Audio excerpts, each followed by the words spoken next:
It's part of the modern wrestling tradition for wrestlers to dish the dirt about their colleagues in shoot interviews, on podcasts and in books.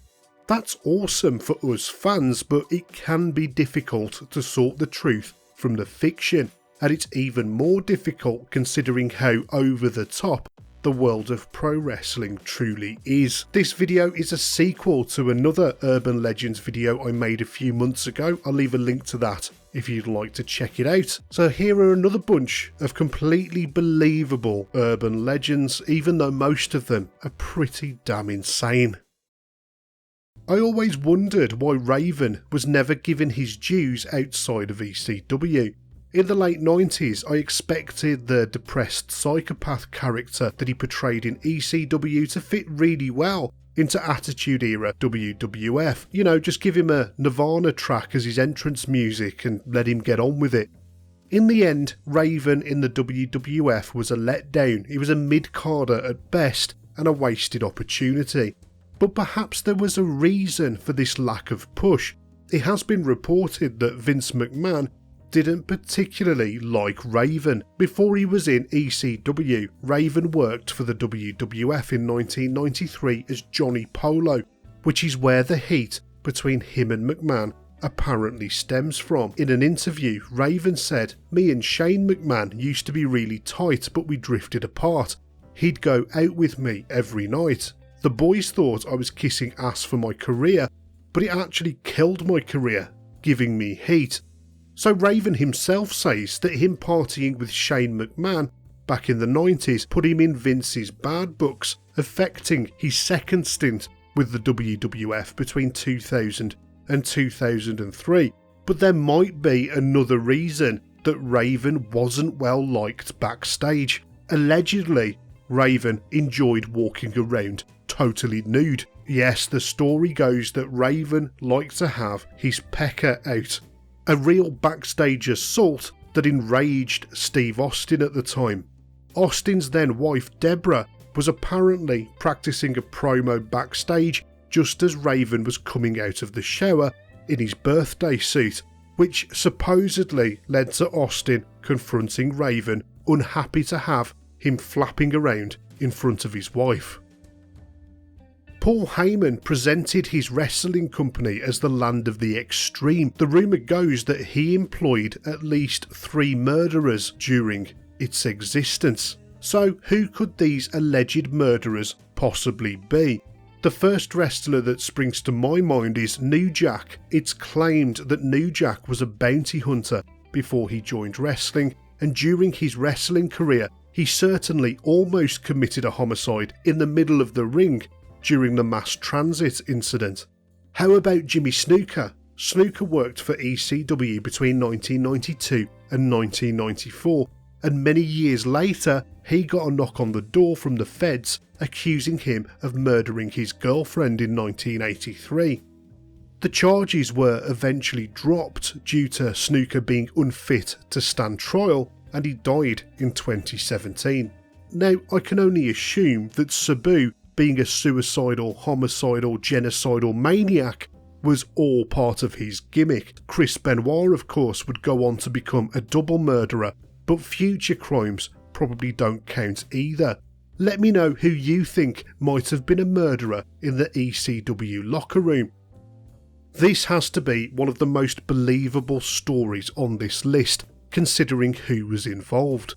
The decade of the 1990s gave us a very different version of Shawn Michaels compared to the one that we know today.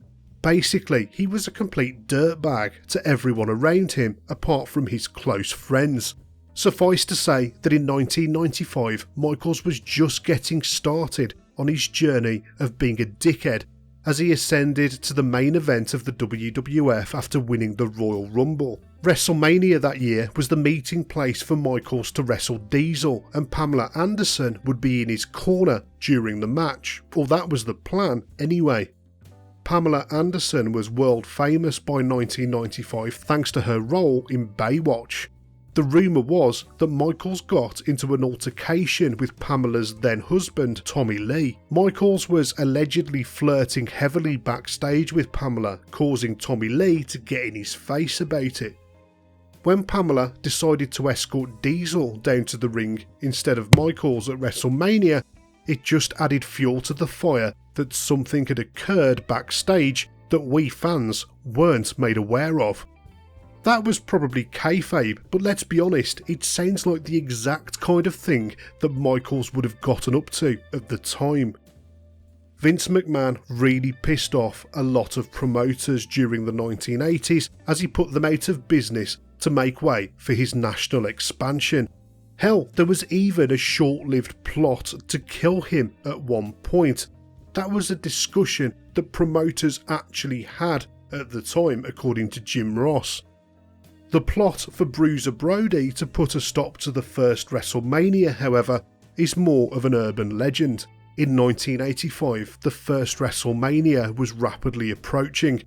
A rival wrestling promoter of McMahon's obviously had some kind of crystal ball and predicted the massive threat that the WWF was about to become to his business, and story goes that he offered the legendary brawler Bruiser Brody a large sum of money to invade the WWF's biggest ever event. On the show, Hulk Hogan teamed with Mr. T, and Brody was apparently given instructions to attack Mr. T during his entrance, preventing him from competing in the main event and to effectively ruin the show. But which rival promoter could have given this instruction?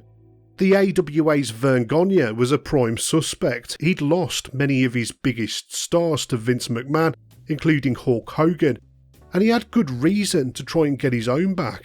It's all rumour, and nobody has ever actually said flat out that this was a plan that was on the table, although the Iron Sheik has claimed that Gagne tried to bribe him into damaging Hulk Hogan's knee after the news of his WWF signing broke. So it's not outside of the realms of possibility that Verne Gagne had designs on spoiling the very first WrestleMania.